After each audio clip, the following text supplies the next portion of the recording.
이제 시간이 되었습니다. 같이 기도하심으로 이 12월 28일 밴쿠버 예수 산길교회 예배를 시작하겠습니다.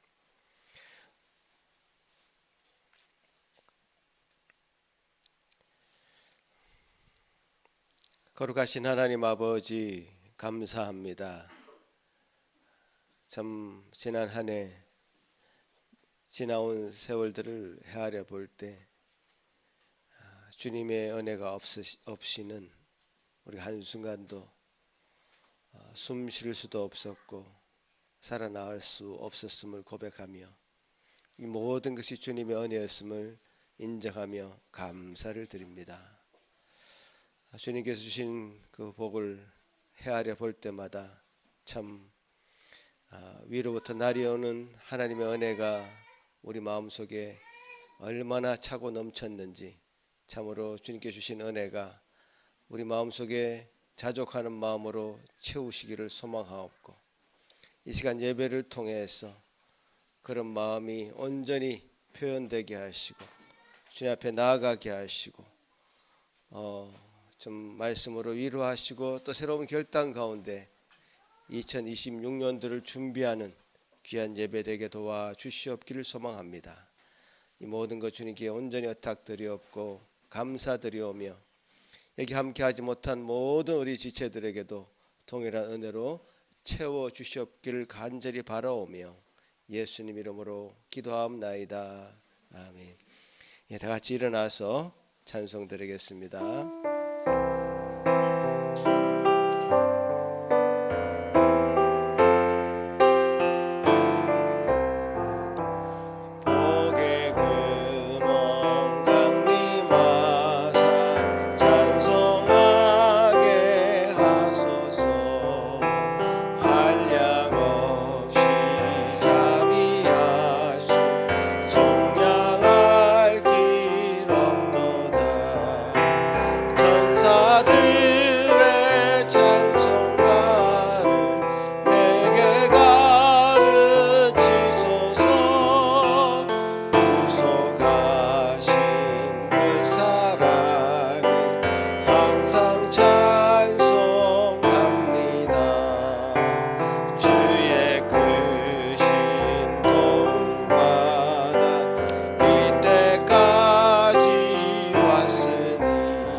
사도신경으로 우리 신앙을 고백합니다.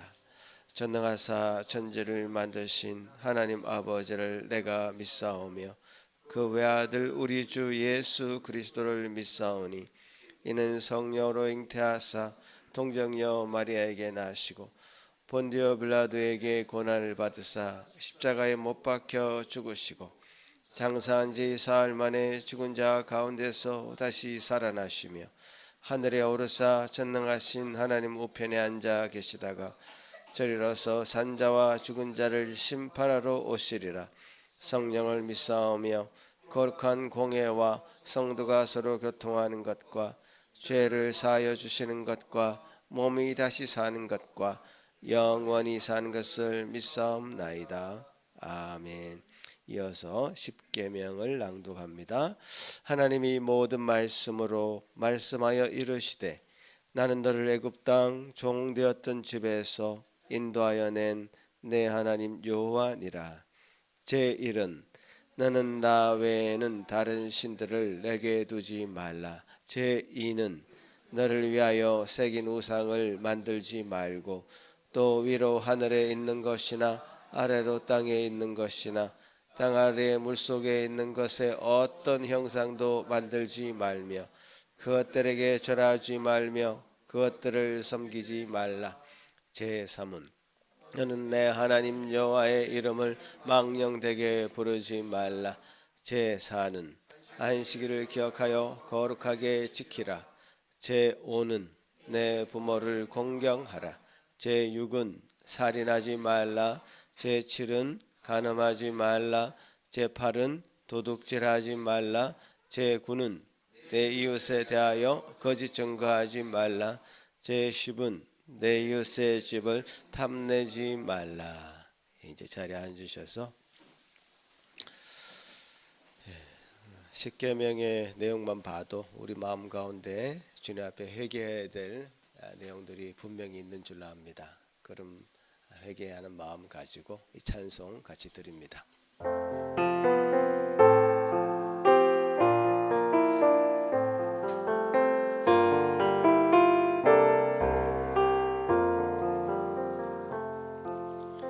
고통의 멍에 벗으려고 예수께로 나갑니다.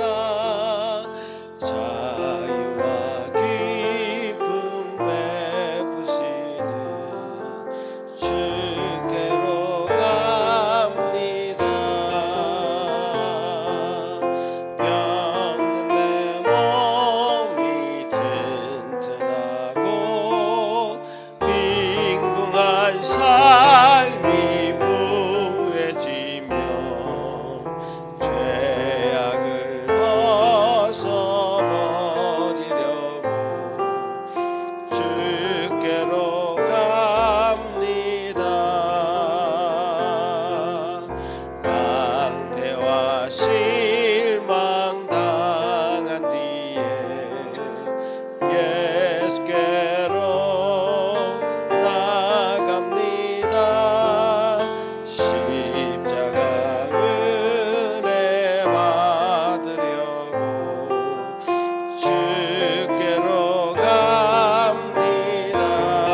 참여하는 기도 드릴 텐데요. 우리가 매일 손발을 씻듯이 우리의 마음속에 있는 찌꺼기 같은 죄악들 주님 앞에 다 자복하고 회개할 때 우리 주님께서는 참 미쁘신 분이셔서 그 모든 것을 받아주시고 회복시키시며 주님께 주신 은혜로 덮으시는 분이심을 우리가 믿습니다. 주님 앞에 참여하는 기도 같이 함께 드립니다. 하나님 아버지 감사합니다. 주님께서 이 시간에 은혜 주셔서 이 자리에 주님 원하시는 사람으로 서게 하시니 감사합니다. 그 예배 드리게 하시니 감사합니다.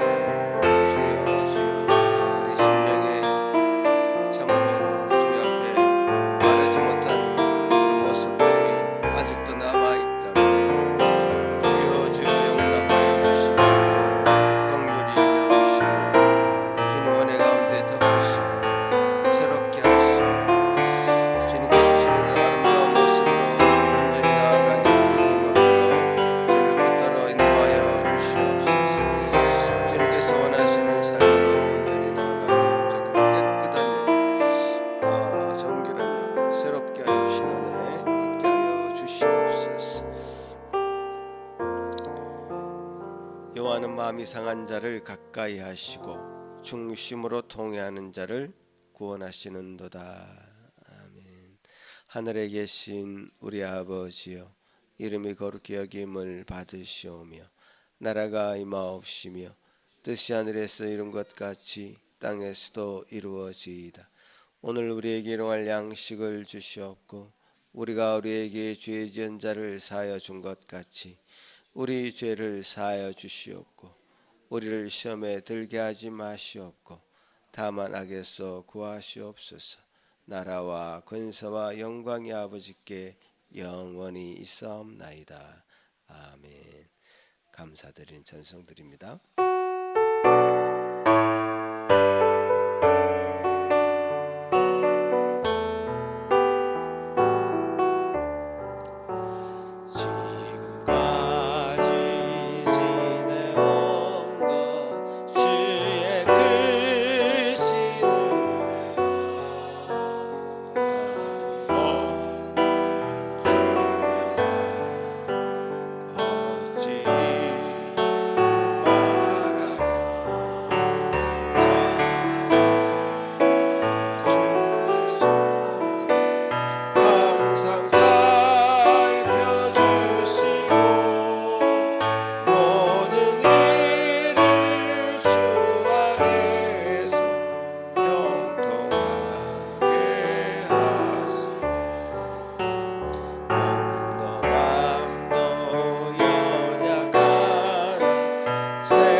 에베소서 4장 교독하시겠습니다. 그러므로 주 안에서 갇힌 내가 너희를 권하노니 모든 겸손과 온유로 하고 오래 참음으로 사랑 가운데서 서로 용납하고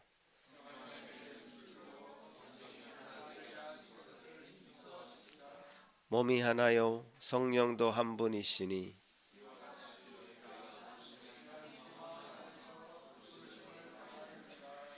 주도 한 분이시요 믿음도 하나요 세례도 하나요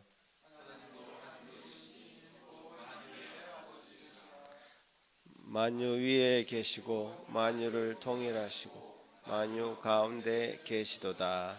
아멘. 오늘 이 시간 예배를 위해서 황준호 전사님 기도할 때에 다 같이 한 마음으로 기도하시겠습니다. 영원부터 영원까지 홀로 좌정하시며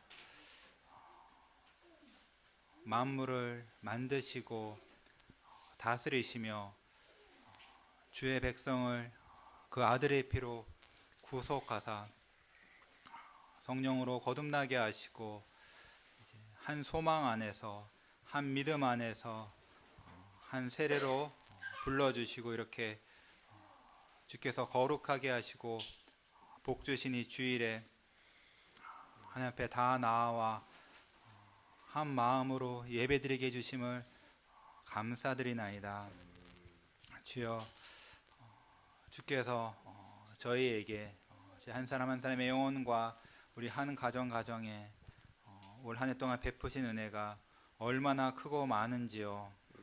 저희가 이 연말을 보낼 때 세상을 따라 헛된 즐거움이나 그런 것으로 낭비하는 것이 아니라 주께서 나와 우리 가정을 어떻게 복 주시고 이끌어 오셨는지 주께서 나에게 베푸신 그 크신 은혜와 자비와 사랑과 긍휼과 지혜와 능력의 일을 생각하며 우리 마음을 더욱더 주께 드리고 또한 우리가 이렇게 선하신 하나님 앞에 지은 여러 죄들을 돌아보고 회개하며 우리에게 더욱더 우리 주 예수 그리스도의 은혜가 더욱 필요함을 생각하고 내년에는 더욱더 큰 은혜를 기대하는 마음으로 보내게 하여 주시옵소서. 주여, 우리의 모든 죄를 그 아들 예수 그리스도의 피로 정결하게 씻으시며 우리 가정과 교회를 더욱 거룩하게 하여 주시고 이 악하고 음란한 세대를 따르는 것이 아니라 주의 순결한 신부로서 하나님의 집으로서 거룩한 나라와 제사장 된 왕들로서 그렇게 하나님 백성에게 합당한 삶을 살게 하여 주시옵소서. 우리가 우리의 능력으로는 도저히 이렇게 할 수 없고 하나님께서 주시는 은혜를 받기 위하여 이 자리에 나왔으며 주께서 말씀으로 주께서 택하신 종의 입을 통하여서 우리에게 은혜를 베푸시는 줄로 알고 우리가 주의 말씀을 청종하려 이 자리에 모였사오니 주는 우리에게 말씀하여 주시고 우리의 귀를 열어주사 우리가 하나님 말씀을 사람의 말이 아닌 하나님의 말씀으로 받으며 우리에게 무엇을 명하시던 가르치시던 우리가 그대로 믿고 순종하고 따르게 하여 주시옵소서. 우리 어린 아이들까지 다 함께 예배를 드리게 하여 주셨는데 우리 아이들도 거룩하신 하나님 앞에 나와 착한 마음으로 말씀을 잘 듣게 하시고 그 어린 영혼의 심령에도 주의 말씀의 씨가 더욱더 심기고 그 아이들이 변화되게 하여 주시옵소서. 육신으로 이 자리에 나오지 못한 여러 가지 육신의 연약함과 아픔 가운데 있는 우리 성도들이 있습니다. 주여, 그들을 기억하여 주시고 그들을 회복시켜 주사 함께 모여서 예배드리게 하여 주시며 그들이 온라인으로 말씀을 들을 때에 이곳에 모인 주의 백성과 동일한 은혜를 베풀어 주시옵소서. 주께서 세우신 종을 붙잡아 주시옵소서. 사단 마귀가 틈타서 우리가 딴 생각을 하거나 졸거나 말씀을 안 받는 일이 없도록 주께서 지켜주시옵소서. 이 모든 말씀 우리 주 예수 그리스도의 이름으로 기도드리옵나이다. 아멘.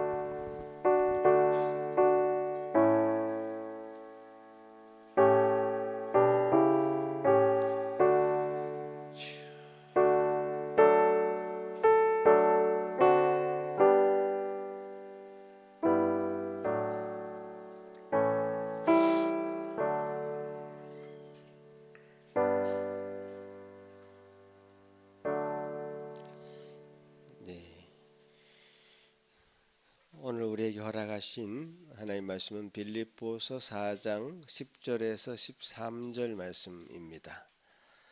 제가 한글 읽고 저와 여러분이 함께 영어도 같이 읽겠습니다. 내가 주 안에서 크게 기뻐함은 너희가 나를 생각하던 것이 이제 다시 싹이 남이니 너희가 또한 이를 위하여 생각은 하였으나 기회가 없었느니라. I rejoiced in the Lord greatly that now at length you have revived your concern for me. You were indeed concerned for me, but you had no opportunity. 내가 궁핍함으로 말하는 것이 아니니라. 어떠한 형편에든지 나는 자족하기를 배웠으니. Now that I am speaking of being in need, for I have learned in whatever situation I am to be content. 나는 비천에 처할 줄도 알고 풍부에 처할 줄도 알아. 모든 일 곧 배부름과 배고픔과 풍부와 궁핍에도 처할 줄 아는 일체의 비결을 배웠노라. I know how to be brought low, and I know how to be abound. In any and every circumstance, I have learned the secret of facing plenty and hunger, abundance and need.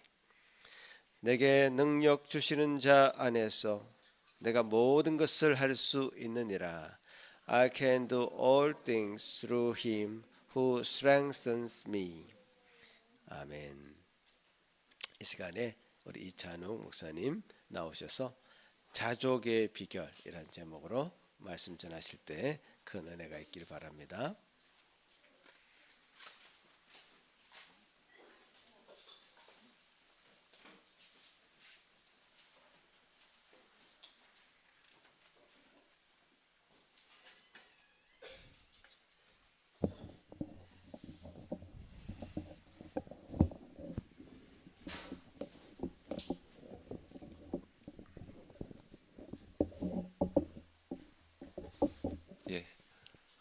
올 한 해가 이렇게 끝나갑니다.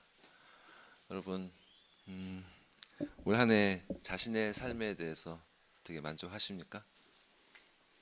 지금 이 시간 이 자리에 있는 여러분 자신에 대해서 여러분 만족하십니까? 아마 저를 포함해서 선뜻 그렇다 이렇게 말하실 수 있는 분들이 아마 별로 없으실 거예요. 지난 날들을 돌아보면 참 이런저런 크고 작은 아쉬움들이 우리 삶 가운데 켜켜이 묻어 있는 것을 보게 됩니다. 근데 오늘 본문에서 바울은 만족에 대해서 이야기를 하고 있어요. 만족. 그래도 그냥 만족이 아니라 자족, 스스로 만족하는 것에 대해서 이야기를 하고 있습니다. 보통 이렇게 스스로 만족을 하려면 사람들은 자기 자신에게 어떤 결핍함이 없이 충분히 채워져 있어야 된다고 생각을 하죠. 뭐 재정적으로도 그렇고 또 정서적으로도 그렇고 또 하고 있는 일들도 형통하고 또 사람들과의 관계에 있어서도 원활하고 그래야 사람들은 자기 자신의 삶에 대해서 자족한다 이렇게 느낄 수 있다고 생각을 합니다. 근데 인생을 어느 정도 살아본 사람 또 어느 정도 성취를 이뤄본 사람들은 한결같이 그런 것들로는 사람이 만족하지 못한다고 얘기를 해요. 우리도 사실 어느 정도는 알고 있죠. 겉으로는 이렇게 말은 할 수 있어요. 이 정도면 난 만족해 이렇게 말은 할 수 있지만 사실은 그렇지 않다는 것을 우리 모두 다 알고 있습니다. 이전에도 살펴본 바 있습니다만 이 생에서 정말 실로 원하는 모든 것을 성취하고 다 누려본 솔로몬이 이렇게 고백을 했죠. 해 아래에서 사람이 행하는 모든 일이 다 헛되고 헛되어 바람을 잡으려는 것일 뿐이다. 솔로몬처럼 이렇게 모든 것을 다 이뤄보지 않았더라도 사람은 자신의 행위로 무엇을 이렇게 얻는 것으로는 절대 만족할 수 없다는 것을 알고 있습니다. 근데 오늘 본문의 바울은 정말 실로 아무것도 없는 사람이었어요. 이 시점에서. 예. 원래는 바울이 굉장히 독립적인 사람이었죠. 그래서 교회에서 주는 그런 후원으로 사는 게 아니라 스스로 일을 해서 선교를 하는 그런 생활력 강한 사람이었습니다. 했던 그가 이제 로마 감옥에 갇히면서 이제는 온전히 오롯이 남에게 의존해야 되는 그런 상황에 놓이게 된 것이죠. 이 로마 감옥은 이제 현대 교도소처럼 밥을 주는 데가 전혀 아니거든요. 외부에서 도와주지 않으면 전혀 그런 스스로의 그 의식주를 해결할 수 없는 그런 곳입니다. 도움이 없으면 그냥 굶어 죽어야 되는 거예요. 그렇게 완전히 의존적인 상태임에도 불구하고 바울이 이렇게 고백을 했던 것이죠. 어떠한 형편에든지 나는 자족하기를 배웠다. 자, 그럼 바울이 말하는 이 자족이라는 건 도대체 무엇인가? 자, 바울이 언급한 이 자족이라는 표현은요, 사실 당시 이 헬레니즘 철학 사조 중에 하나인, 여러분 학교에서 공부하실 때 들어보신 적이 있는지 모르겠습니다만, 스토아 학파, 스토아 학파에서 말하는 그런 개념입니다. 이 스토아 학파가 소위 금욕주의자들로 많이 알려져 있어요. 스스로를 막 절제해서 이렇게 궁극의 경지에 오르려고 하는 사람들이죠. 이 사람들은 이 자족을 모든 미덕의 본질로 여겼습니다. 그래서 그들이 말하는 자족이 뭐냐? 모든 외부의 영향으로부터 자유로운 초연한 상태를 말했어요. 그래서 이런 상태를 이유해서 어떻게 해야 되냐면, 이들은 사람이 대표적인 이 세 가지 진리를 깨달아야 된다, 이렇게 얘기를 했습니다. 자, 먼저 뭐냐? 자신의 운명을 받아들이는 것. 이것을 이제 아모르 파티라고 그러죠. 아모르 파티라는 노래도 있죠. 예. 그러니까 운명을 사랑한다. 예. 사랑하라는 얘기입니다. 그리고 두 번째는 뭐냐? 자신이 유한한 존재임을 의식하라는 거죠. 메멘토 모리. 자기가 죽게 될 자임을 메멘토, 기억하라는 뜻입니다. 그리고 세 번째는 지금 현재에 충실하라는 거예요. 카르페 디엠. 오늘을 그냥 흘려보내지 말고 붙잡아라라는 뜻이죠.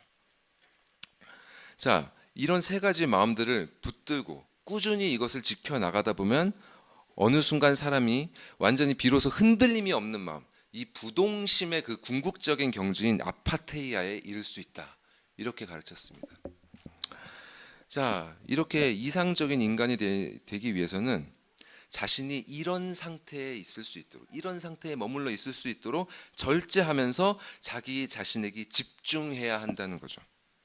그래서 스토아 학파 철학자인 마르쿠스 아우렐리우스라는 사람이 이렇게 말했다 그래요. 우리에게 매달린 실을 잡아당기는 힘, 우리가 마치 꼭두가시 인형같이 우리를 움직이는 어떤 실이 있다면, 이 실을 잡아당기는 힘이 다른 어디 외부에 있는 게 아니라 우리 내면에 있음을 기억해라. 그것이 우리의 행동과 우리 삶의 원천임을, 다시 말해 자기 자신임을 기억해라. 나의 삶을 이끌어가는 원천이 외부의 무언가가 아니라 자기 자신이란 말입니다. 이렇게 자기 자신에게 집중하고 절제함으로써 외부의 모든 영향으로부터 자유로워진 이 자족하는 사람이 되는 것을 스토아 학파에서는 이상적인 사람으로 여겼습니다. 자, 2000년이 지난 지금도 이런 사상이 상당히 공유되고 있는 걸 여러분 알고 계실 거예요. 예. 제가 방금 말씀드렸던 메멘토 모리, 카르페 디엠, 이런 얘기 이렇게 좀 들어보셨을지도 모르겠습니다. 어떤 분들은 막 이렇게 몸에 문신으로 새기기도 하죠. 유명한 축구 선수가 문신으로 새기고 있는 거 제가 들은 바가 있는데, 또 교회 다니는 사람들도 이런 것들을 상당히 좋게 생각하고 받아들이기도 해요. 자, 이런 사상이 이 문화권 그리고 종교를 뛰어넘어서 사람들에게 받아들여지는 이유가 뭐냐? 이렇게 나 자신에게 집중하라는 가르침이 사람이 만든 모든 철학과 종교에서 공유되는 사상이기 때문입니다. 그것을 가리키는 용어나 표현하는 방식은 다를 수 있어요. 그렇지만 결국 모든 사상은 나, 자기 자신에게 집중할 것을 요구합니다. 내가 처한 환경이 어떠하든지 남이 뭐라고 하든지 간에 자신에게 집중해서 내가 원하는 것 내가 결정하고 내가 하는 일 주도적으로 내가 몰입하고 나의 시선을 흐트리는 그런 불필요한 욕망들은 버리고 이렇게 하루하루 자아를 실현해 나가는 과정, 그 과정 자체에 만족하는 것, 이거야말로 자족을 이루는 삶이라는 겁니다. 자, 그런데 이렇게 한다고 사람이 자족을 하게 됩니까? 그럴 수 있을까요? 이 인생의 비참함 앞에서 이런 사상이 얼마나 허망하고 무익한 것인지를 하나님 앞에 의로운 자였던 욥이 이렇게 고백했습니다. 보여주시죠.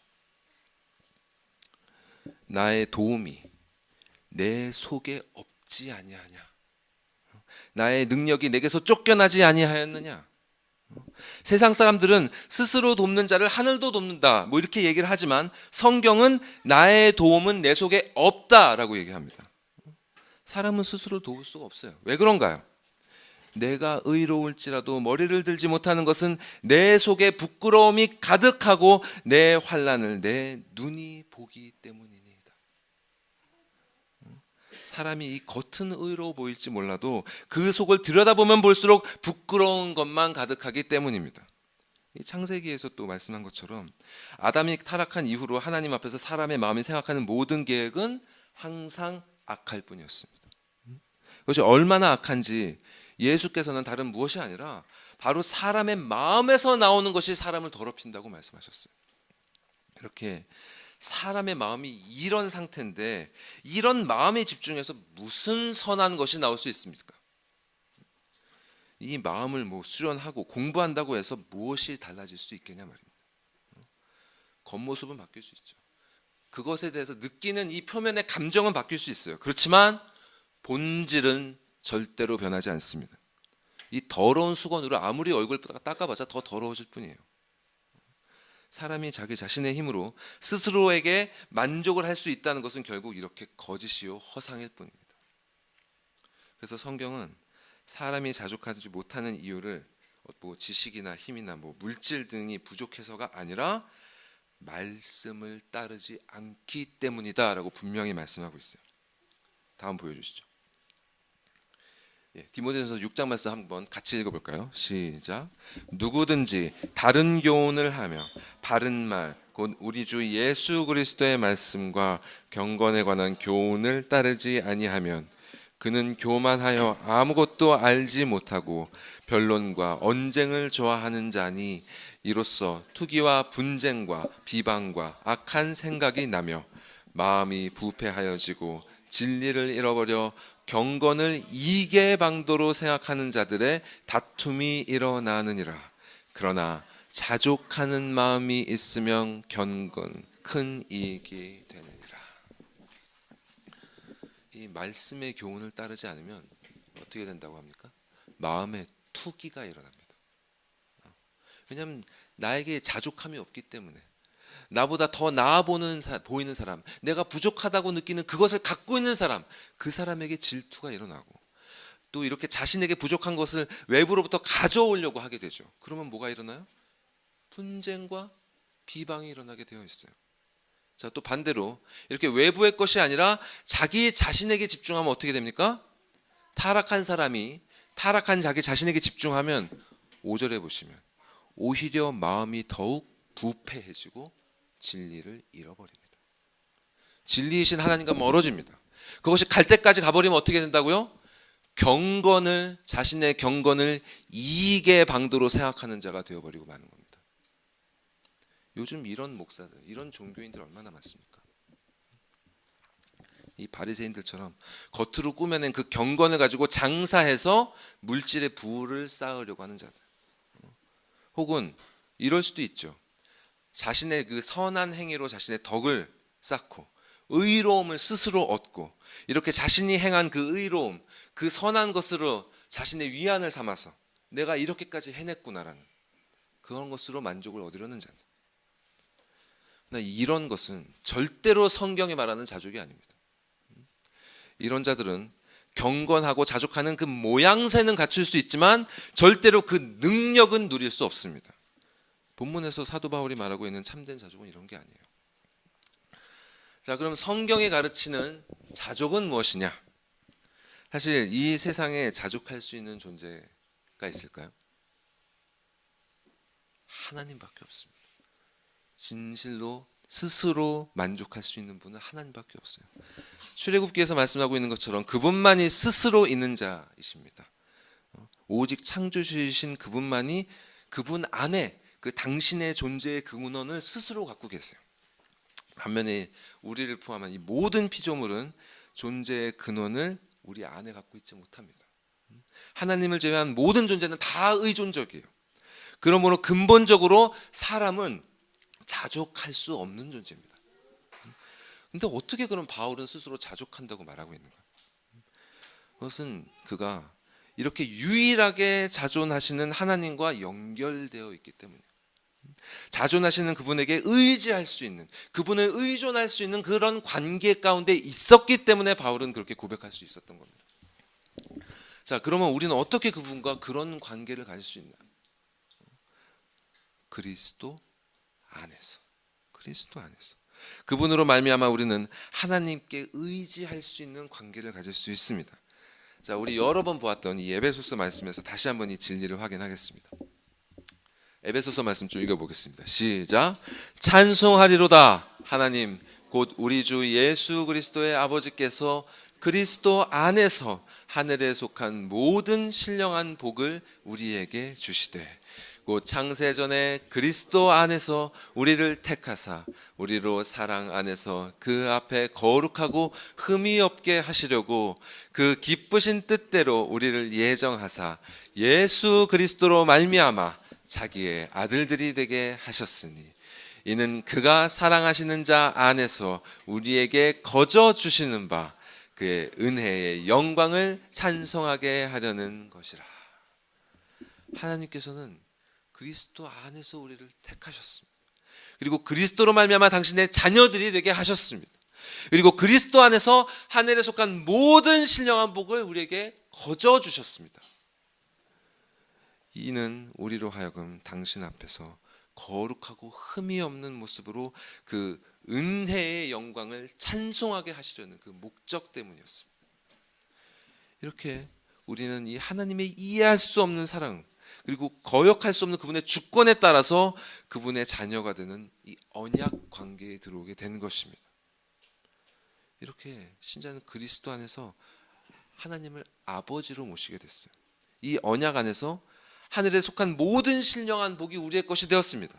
그뿐 아니라 아버지께서 당신의 아들 그리스도를 사랑하시는 아버지께서 그리스도를 사랑하시는 그 영원하고 완전한 사랑을 그리스도 안에서 우리도 누릴 수 있게 하셨어요. 이것이 얼마나 놀라운 것인지 여러분 아십니까? 사람이 무엇을 더 바랄 수 있겠습니까? 세상의 진실로 이것보다 더한 축복이 어디 있겠습니까? 아버지께서 성자 아들을 사랑하시는 그 사랑을 우리도 경험할 수 있다는 것. 진실로 이 사실을 확신하고 있는 사람은 자족할 수 있습니다.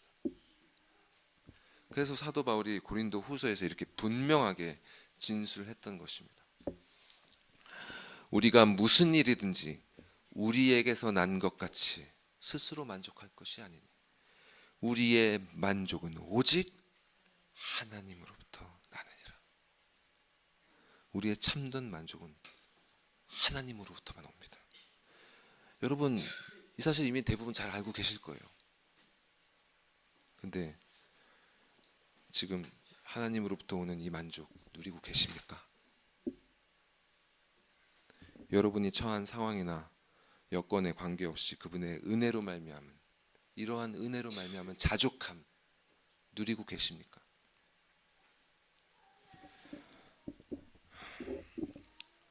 그 찰스 시무원이라는 청교도 목사님이 이런 비유를 들어서 그리스도인의 만족을 설명하신 적이 있어요. 자, 그분의 비유입니다. 자, 이렇게 가정해 보십시오. 하늘에서 하나님의 은혜와 영광을 누리고 즐거워하던 두 천사가 있었습니다. 이 두 천사에게 하나님께서 서로 다른 직책을 주셔서 이 땅에 내려보내셨어요. 한 천사에게는 한 나라의 왕이 되어서 그 나라를 다스리라는 직책을 주셨습니다. 또 다른 천사에게는 거리를 청소하는 청소부가 되게 하셨어요. 자, 그러면 이 두 천사가 이 땅에서 잠시 동안 부여받은 그 자신들의 임무 때문에 하나님께 불평할 수 있겠습니까? 이 천사들이 자신들의 본질을 망각하지 않는 한, 자신들이 누구이고 지금 누구를 섬기고 있는지를 분명하게 인식하고 있다면 절대로 불평하지 않을 겁니다. 설령 이 왕으로 섬기던 자가 다시 청소부가 되고 청소부가 된 자가 왕으로 이렇게 바뀐다고 해도 그들은 불평하지 않을 거예요. 왜냐하면 이 땅에서 그들에게 하는 일들은 결국 어떤 일을 하든지 간에 아버지를 섬기는 일이고, 그리고 결국 그들은 다시 영광스러운 그분의 곁으로 돌아갈 것이기 때문입니다. 그들이 왜 불평을 하겠습니까? 여러분, 참된 신자라면, 우리가 참된 신자는 어떤 자이냐면 이 천사들보다도 훨씬 뛰어나고 아름다운 이름을 기업으로 얻으신 그 예수 그리스도와 연합한 자들입니다. 우리는. 그리고 우리는 천사들도 살펴보기를 원하는 그 복음의 은혜를 누리는 자들입니다. 그렇기 때문에 실로는 우리는 그리스도 안에서 기뻐해야 마땅하고 자족을 누려야 마땅합니다. 그럼에도 불구하고 그렇지 못하다는 것은 우리가 이 진리를 얼마나 확신하고 있지 못한지를 보여주는 방증 아니겠습니까? 이렇게 당신의 말씀에 대한 우리의 믿음이 부족하기 때문에 하나님께서는 친히 우리의 삶을 인도하셔서 그리스도 안에서 자족하는 삶이 무엇인지를 배우게 하십니다. 배워야 돼요. 그래서 본문의 사도 바울도 나는 자족하기를 배웠다. 일체의 비결을 배웠다라고 말하고 있는 것입니다. 자, 고린도후서 11장에 보면요, 그가 어떤 경험을 하면서 이 진리를 배웠는지를 그 자신이 요약해서 진술해 놓은 게 있어요. 자, 그가 이렇게 고백합니다. 제가 읽겠습니다. 내가 바울입니다. 그리스도의 일꾼으로서 수고를 넘치도록 했다. 그리고 옥에 갇히기도 더 많이 하고 매도 수없이 맞고 여러 번 죽을 뻔하였으니 유대인들에게 40에서 하나 감한 매를 5번 맞았으며 3번 태장으로 맞고 1번 돌로 맞고 3번 파선하고 일주야를 깊은 바다에서 지냈으며 여러 번 여행하면서 강의 위험과 강도의 위험과 동족의 위험과 이방인의 위험과 시내의 위험과 광야의 위험과 바다의 위험과 거짓 형제 중에 위험을 당하고 또 수고하며 애쓰고 여러 번 자지 못하고 줄이며 목마르고 여러 번 굶고 춥고 헐벗었노라. 자족은요, 한순간에 수행을 하다가 깨달음으로 오는 게 아닙니다. 이렇게 숱하게 오랜 시간에 걸쳐서 비천에도 처해보고 또 풍부에도 처하면서 배워야 하는 경험적인 진리입니다. 이런 경험들 속에서 신자는 2가지를 깨닫게 되는데요. 자, 하나는 무엇이냐? 하나님께서 나의 삶을, 그리고 이 모든 역사를 당신의 뜻대로 주관하고 계신다는 그 진리를 깨닫게 됩니다. 이 진리에 대해서 성경은 이렇게 말씀하고 있어요. 자, 위에 잠언 말씀 한번 쭉 같이 읽어볼까요? 시작. 사람이 마음으로 자기의 길을 계획할지라도 그의 걸음을 인도하시는 이는 여호와시니라.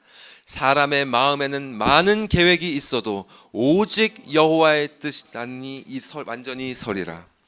여호와여, 내가 알거니와 사람의 길이 자신에게 있지 아니하니 걸음을 지도함이 걷는 자에게 있지 아니하니이다. 이렇게 사람의 인생은 그 사람의 마음에서 결정되는 것이 아니라 그의 걸음을 친히 인도하시는 여호와 하나님에 의해서 결정됩니다. 이 그리스도 안에서 하나님의 아버지의 자녀가 된 자는 자신을 이렇게 인도하고 계시는 아버지에 대한 신뢰가 있습니다. 그분이 참으로 당신의 선하신 뜻대로 내 삶을 인도하고 계신다는 그 확신, 그리고 나의 생각과 판단을 뛰어넘어서 모든 일이 마땅히 되어야 할 방향으로 섭리되고 있다는 그분께서 그렇게 인도하고 계시다는 그 믿음, 그것이 있어요. 그래서 숱한 고난 끝에 이집트에서 총리가 된 요셉이 뭐라고 말했습니까? 그를 이집트로 팔아버렸던 그 형제들 다시 만나서, 당신들은, 나를 팔았던 당신들은 나를 해하려 했으나 하나님은 그것을 선으로 바꾸사 오늘같이 많은 백성의 생명을 구원하게 하시려 하셨나니. 이렇게 사람은 실패할지라도 하나님은 실패하지 않으십니다. 사람은 넘어질지라도 하나님께서 이루시는 일에는 전혀 차질이 없습니다. 그래서 바울이 고백하는 것처럼 참된 신자는 이 일을 경험하면서 이렇게 고백하게 되는 것입니다.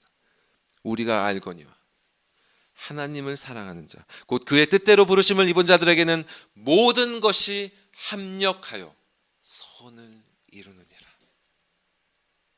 이렇게 모든 것을 합력하여 선을 이루시는 전능하신 하나님을 알게 된 자는 자신이 저지르는 그 온갖 죄와 불순종에도 불구하고 그리스도 안에서 당신의 뜻을 이루시는 그 아버지의 섭리를 바라보면서 자족할 수 있게 되는 것입니다.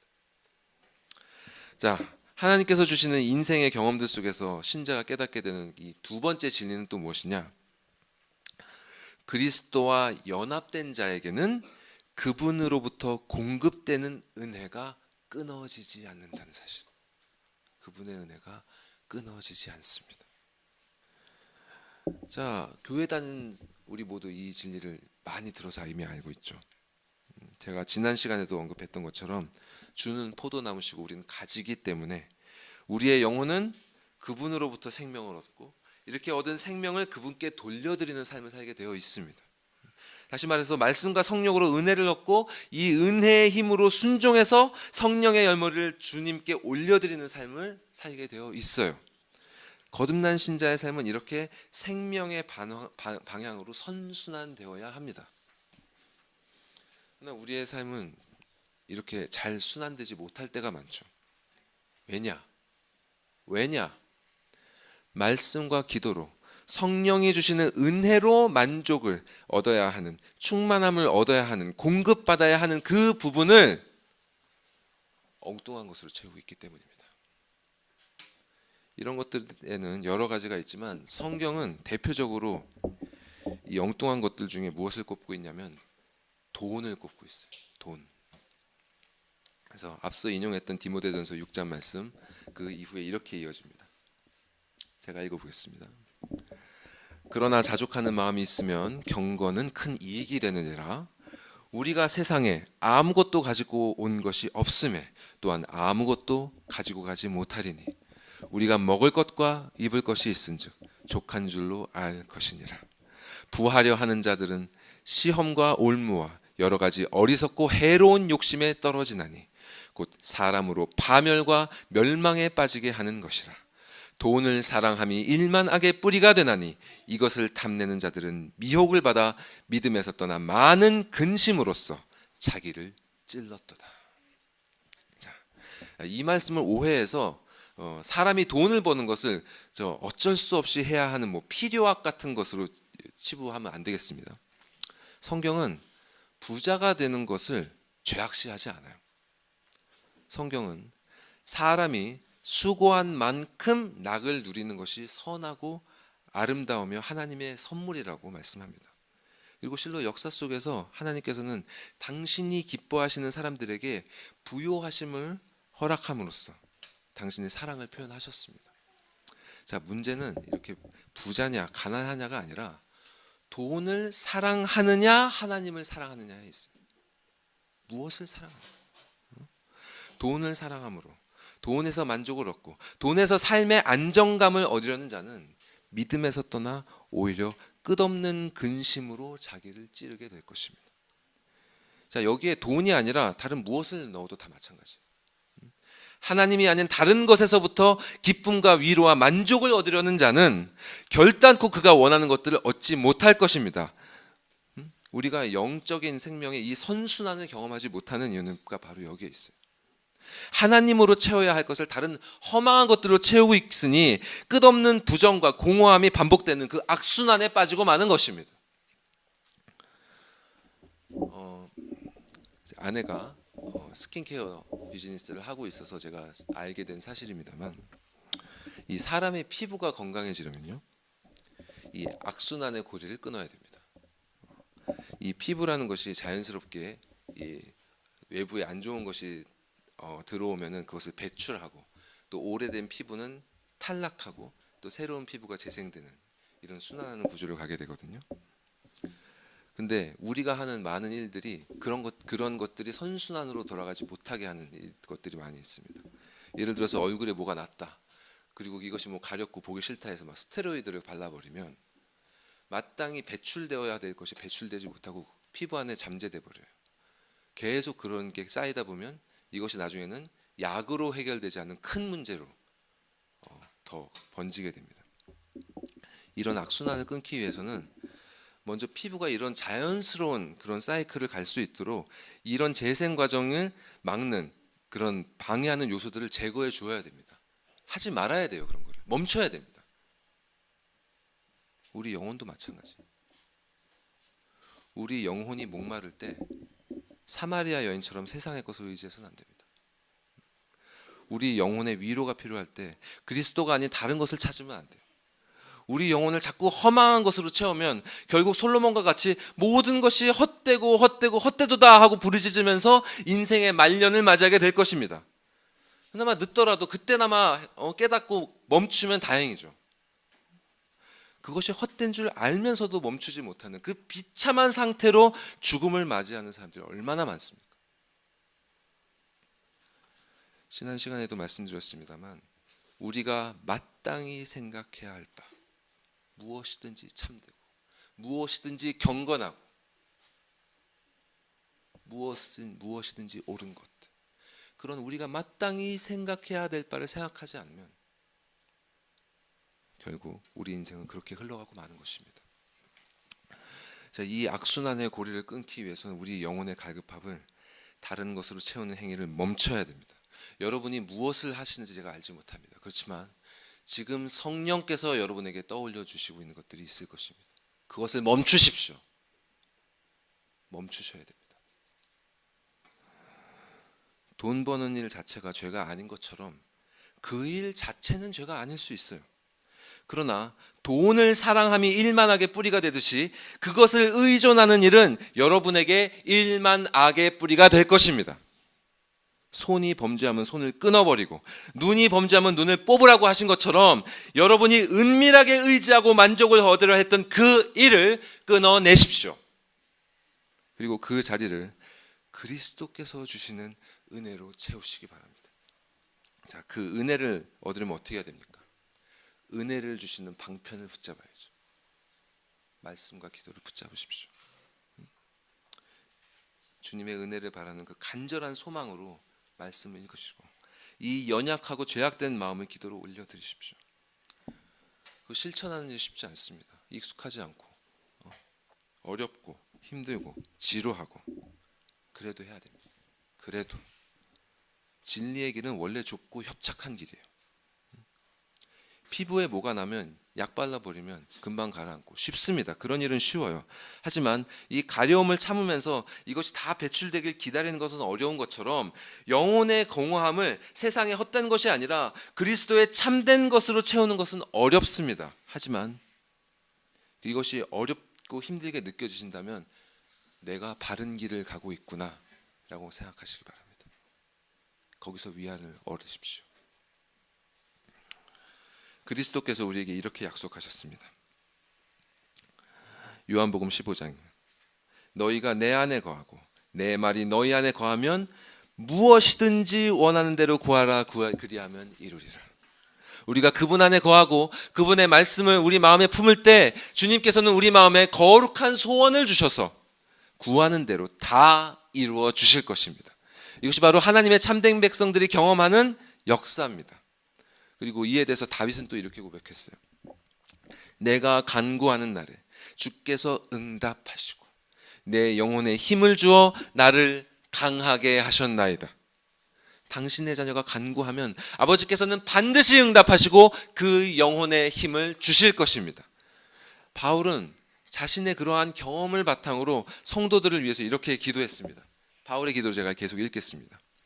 그의 영광의 풍성함을 따라 그의 성령으로 말미암아 너희 속사람을 능력으로 강건하게 하시오며 믿음으로 말미암아 그리스도께서 너희 마음에 계시게 하시옵고 너희가 사랑 가운데서 뿌리가 박히고 터가 굳어져서 능히 모든 성도와 함께 지식에 넘치는 그리스도의 사랑을 알고 그 너비와 길이와 높이와 깊이가 어떠함을 깨달아 하나님의 모든 충만하신 것으로 너희에게 충만하게 하시기를 구하노라. 우리가 이 기도처럼 간절히 그리스도를 의지할 때 성령께서는 연약해서 넘어지게만 했던 우리의 속사람을 능력으로 강건하게 하실 것입니다. 그리고 그리스도의 사랑 위에 뿌리를 받게 하셔서 지식에 넘치는 그분의 사랑을 알고 하나님의 모든 충만하신 것으로 우리의 영혼을 충만하게 주실 것입니다. 이것이 바로 참된 자족 아니겠습니까? 이런 은혜를 경험한 자만이 비천에 처하든지 풍부에 처하든지 이렇게 고백할 수 있는 것입니다. 내게 능력 주시는 자 안에서 내가 모든 일을 할 수 있느니라. 이것이 바로 성경이 말씀하는 자족, 어떤 상황에서도 흔들리지 않는 일체의 비결입니다. 자, 이 비결을 알고 경험하는 사람은 어떤 삶을 살게 될까요?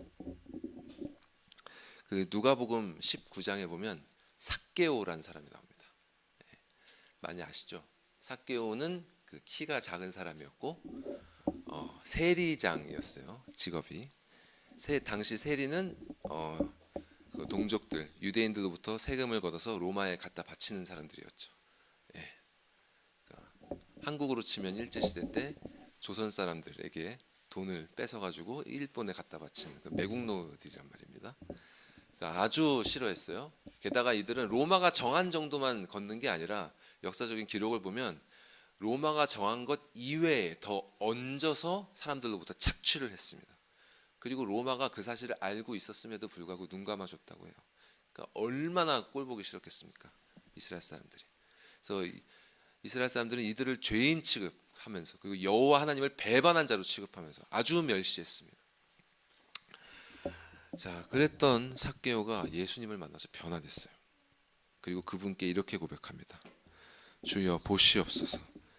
내 소유의 절반을 가난한 자들에게 주겠사오며 만일 내가 누구의 것을 속여서 빼앗은 일이 있으면 네 갑절, 네 배나 거기에 갚아주겠습니다. 자, 이 당시에 세리들이 왜 이렇게 돈에 집착했냐면, 자, 나라는 망했죠. 그리고 강력한 로마가 지배하고 있고 이 지배는 끝이 보이질 않습니다. 이런 상황에서 무엇이 내가 살 수 있는 길인가? 로마의 힘에 의지해서 돈을 벌고 이 돈으로 내 미래를 준비해야겠구나. 이것이 바로 그들이 생각했던 바입니다. 자, 그래서 이렇게 그 돈으로 자신을 지켜서 미래를 준비하는 것만큼 확실한 길이 없다고 생각했던 것이죠. 삭개오도 그런 자들 중에 하나였는데 그리스도를 만난 후 어떻게 변화됐습니까? 자신의 안정과 만족이 이런 돈에서 나오지 않는다는 것을 깨닫게 된 것입니다. 자신의 구원이 권력에서 나오지 못한다는 것을 알았던 것이죠. 그래서 그는 자신의 영혼을 주님께 맡기고 자신이 그동안 의존해왔던 그 재물들을 아낌없이 베풀 수 있게 된 겁니다. 그리스도께서 그의 참된 만족이 되셨기 때문에 이제는 더 이상 돈과 권력에 의존할 필요가 없게 된 거죠. 그리스도 안에서 주시는 하나님의 은혜에 만족하지 못하는 자는 이렇게 베푸는 삶을 살 수가 없어요. 베풀 수가 없습니다. 그런 사람. 자, 이 삭개오와 대조되는 사람, 부자 청년이 있었죠. 자신의 입으로는 내가 여호와 하나님의 모든 율법을 지키면서 산다 이렇게 말할 수 있었던 경건의 모양을 갖추고 있던 자였습니다. 그러나 예수께서 그에게 네 모든 것을 다 팔아 가난한 자들에게 주고 나를 따르라 했을 때 그는 근심하며 떠날 수밖에 없었죠. 경건의 모양은 있으나 경건의 능력은 없는 자. 하지만 말씀과 성령 안에서 참된 은혜를 경험한 자는 경건의 모양만 있는 것이 아니라 오히려 다른 사람들로부터는 조롱을 받을지라도 삭개오처럼 참된 경건의 능력을 보이며 살 수 있게 되는 것입니다. 자, 이렇게 경건의 능력을 가진 성도는 언제 어떤 상황이 닥치더라도 기쁨과 감사함을 잃지 않을 수 있습니다. 그래서 오늘 본문을 기록한 바울이 원래 굉장히 풍족한 사람이었어요. 여러분 잘 아시는 것처럼 그 나면서부터 그 신분과 그 모든 것들이 정말 촉망받는 젊은이요, 학문에 뛰어난 자요, 사내들인 공회가 그 유대인의 가장 큰 높은 가장 높았던 그 공회가 전권을 주고 예수 믿는 자들을 잡아들이라고 할 만큼 신뢰를 받는 사람이었습니다. 그랬던 그가 예수를 믿게 되면서 모든 것을 잃어버리게 되죠. 아까 말씀드린 것처럼 온갖 환난과 고통을 경험하게 됩니다. 그리고 여기에 더해서 육신의 건강도 잃어버리게 됩니다. 이거에 대해서 바울이 이렇게 고백하고 있어요. 고린도후서 12장에 여러 계시를 받은 것이 지극히 크므로 너무 자만하지 않게 하시려고 내 육체의 가시 곧 사탄의 사자를 주셨으니 이는 나를 쳐서 너무 자만하지 않게 하려 하심이라. 이것이 내게서 떠나가게 하기 위하여 내가 3번 주께 간구하였더니 나에게 이르시기를 내 은혜가 내게 족하도다. 이는 내 능력이 약한 데서 온전하여짐이라 하신지라. 그러므로 도리어 크게 기뻐함으로 나의 여러 약한 것들에 대하여 자랑하리니 이는 그리스도의 능력이 내게 머물게 하려 함이라. 그러므로 내가 그리스도를 위하여 약한 것들과 능욕과 궁핍과 박해와 곤고를 기뻐하노니 이는 내가 약한 그때에 강함이라. 여러분, 그리스도 안에서 하나님의 은혜로 만족하는 사람에게는 병들고 약하고 능욕과 궁핍과 박해와 공고를 당하는 것마저도 기쁨과 자랑의 제목이 됩니다. 물론 하나님께서 신자를 세상에서 강하게 하시고 높여주시기도 해요. 요셉처럼 다니엘처럼 높여주시기도 하고 욥처럼 부유하게 하시기도 합니다. 제가 오늘 시간이 부족해서 자세히 나눌 수는 없지만 이렇게 풍부에 처하는 일도요 결코 쉽지 않습니다. 결코 쉽지 않아요. 어떤 면에서는 궁핍에 처하는 것보다 더 어렵습니다. 이렇게 말씀하셨죠. 예수께서 부자가 구원을 받는 일은 낙타가 바늘구멍에 들어가는 것보다 더 어렵다. 하지만 사람으로는 할 수 없을 때 하나님은 다 하실 수 있습니다. 하나님께서는 숱한 죄의 유혹 가운데 살아가는 부자마저도 그리스도의 보혈로 깨끗하게 하사 능히 구원으로 인도하시는 능력의 하나님이십니다.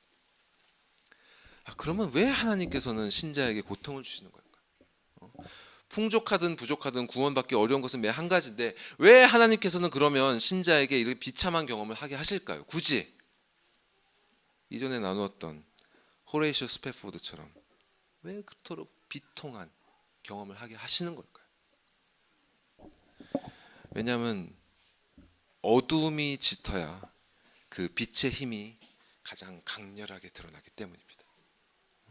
우리가 약할수록 그분의 강하심이 드러나고 우리가 낮아질수록 그분의 고귀하심이 드러나고 우리의 상황이 비참할수록 그분께서 우리에게 주시는 신령한 복의 능력이 찬란한 빛을 발하기 때문입니다. 그래서 신자는 하박국 선지자처럼 나라와 민족이 망하게 되었을지라도 오직 여호와로 말미암아 기뻐할 수 있습니다. 또 수넴 여인처럼 자신의 자식이 죽음을 당했을지라도 나는 평안하다라고 말할 수 있습니다. 그리고 사도 바울처럼 하나님께서 내 기도에 응답하시기를 거부하고 내 육체에 사탄의 사자를 남겨두실지라도 도리어 크게 기뻐할 수 있습니다. 왜냐하면 주님의 은혜가 나에게 족하기 때문입니다. 여러분, 그리스도 안에서 하나님의 이러한 은혜 가운데 자족하십시오. 이 세상은 줄 수 없는, 이 세상은 알 수 없는 이 만족, 이 기쁨, 이 평안함, 이런 하늘의 신령한 복이 우리에게 약속되어 있습니다. 이 복을 취하기를 망설이지 마십시오. 모든 것을 당신의 선하신 뜻대로 성리하시는 아버지께서는 그리스도 안에서 여러분에게 이 모든 복을 허락하시고 약속하신 것처럼 이 낮고 천한 우리를 들어서 당신의 영광의 찬송이 되게 하실 것입니다. 마지막으로 함께 이 말씀 읽으면서 말씀을 마치도록 하겠습니다. 함께 읽겠습니다. 시작. 우리는 속이는 자 같으나 참되고 무명한 자 같으나 유명한 자요, 죽은 자 같으나 보라 우리가 살아있고 징계를 받는 자 같으나 죽임을 당하지 아니하고 근심하는 자 같으나 항상 기뻐하고 가난한 자 같으나 많은 사람을 부요하게 하고 아무것도 없는 자 같으나 모든 것을 가진 자로다. 아멘. 기도하시겠습니다.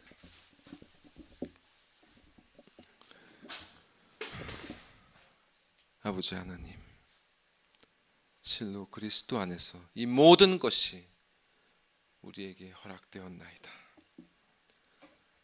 주여, 우리의 어두운 눈을 뜨게 하여 주사 주께서 우리에게 허락하신 이 모든 것을 볼 수 있는 눈 허락하여 주시옵소서.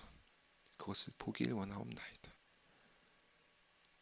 말씀 가운데 성령께서 비추어 주시는 것에 따라 이 놀랍고 영광스러운 것들 참으로 보기를 원하옵나이다.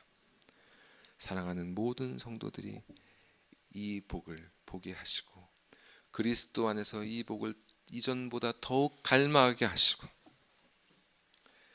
당신 안에서 만족하는 것이 얼마나 즐겁고 기쁜 일인지를 그 삶의 여정 가운데 경험하게 하셔서 그 입술들이 당신의 영광을 찬송하는 그 찬송을 선포할 수 있도록 역사하여 주시옵소서. 이 모든 말씀 우리 구주 예수 그리스도의 이름으로 기도드리옵나이다. 아멘.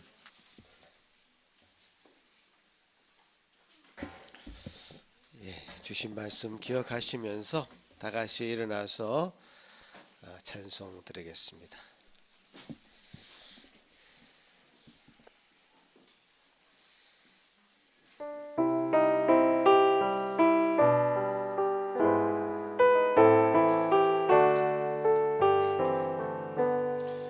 내 맘이 낙심되며 근심에 눌릴 때 주께서 내게 오사 위로해 주시네. 가는 길 캄캄하고 외로움 많으나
아버지, 참 당신의 사랑하는 자녀들 이 자리에 모여 하나님 앞에 예배드리며 주신 말씀을 받았나이다.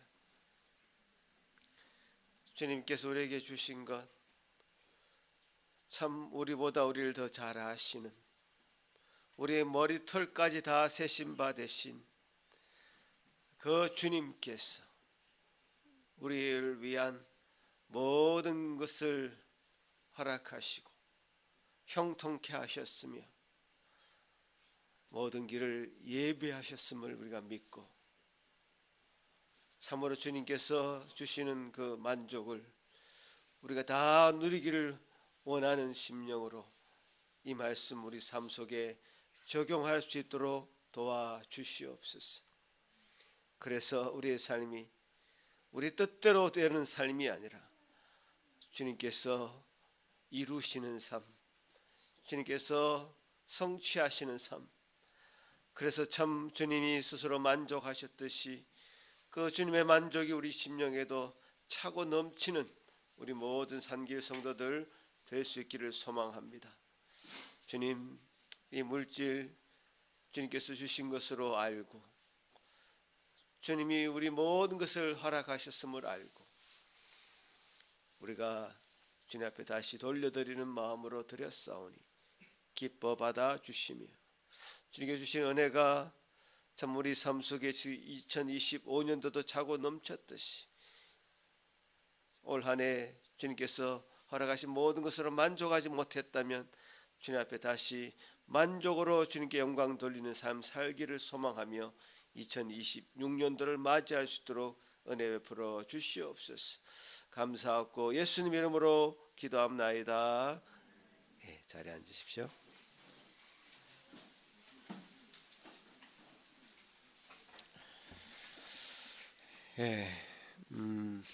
오늘 귀한 말씀 의도는 하진 않았지만 올 한 해를 마무리하는 참 좋은 타이밍에서 좋은 말씀을 주신 것 같습니다. 우리가 늘 우리 힘으로 뭔가를 막 해보려고 하다가 막히고 안 되면 우리가 짜증도 내고 실망도 하고 그렇게 됩니다. 그게 인간이죠. 근데 오늘 말씀 뭐죠? 자주 가라 라고 말씀하시잖아요. 근데 자주 가지 못하는 모습들이 종종 발견되죠. 우리 스스로 뭔가를 해내려고 하기 때문에 그런 부분을 우리가 늘 우리 자신을 돌아보면서 참 회개하고 참여하는 마음으로 나가야 될 것 같고요. 성경은 우리 이제 창세기부터 처음부터 다시 읽어볼 텐데, 요셉이 형통하게 되었다 선포하는 그 구절들이 창세기 2번 나오는데, 요셉의 삶 속에 형통하다는 말이 나오는 39장에 보면 그 형통이야. 우리가 생각하는 형통이 아니었어요. 하나님이 요셉의 범사에 형통하게 해주셨다고 했지만 그 시점에서 요셉은 감옥에 갇힙니다. 억울한 누명을 쓰고 감옥에 갇힌 거예요. 우리의 시점과 하나의 시점은 다른 거예요. 우리가 뭔가 해서 뭔가 성취가 안 되면 만족이 안 되는 게 우리 인생의 어떤 본질이고 본성인 것 같습니다. 그래서 우리 인생을 뛰어넘으시는 하나님의 만족을 여러분의 것으로 삼으시는 귀한 오늘 말씀 되기를 바라고요. 그런 은혜가 이제 2026년도 한 해는 더 풍성하게 있기를 바라겠습니다. 오늘 우리 전임 목사님 모셨는데 기도해 주시고 예배 마무리하겠습니다.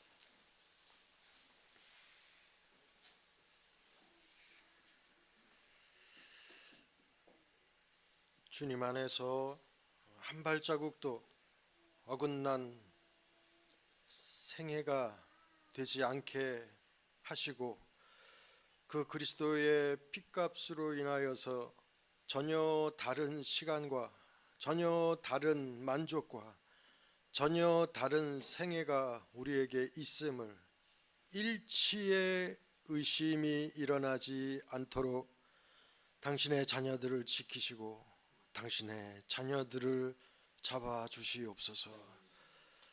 이제는 우리 주 예수 그리스도의 은혜와 살아계신 하나님의 함께하심과 성령님의 충만하심이 그 말씀을 받고 믿고 따르고자 다짐하는 주의 귀한 백성들 머리 위에 이제로부터 영원토록 영원까지 함께 있을지어다.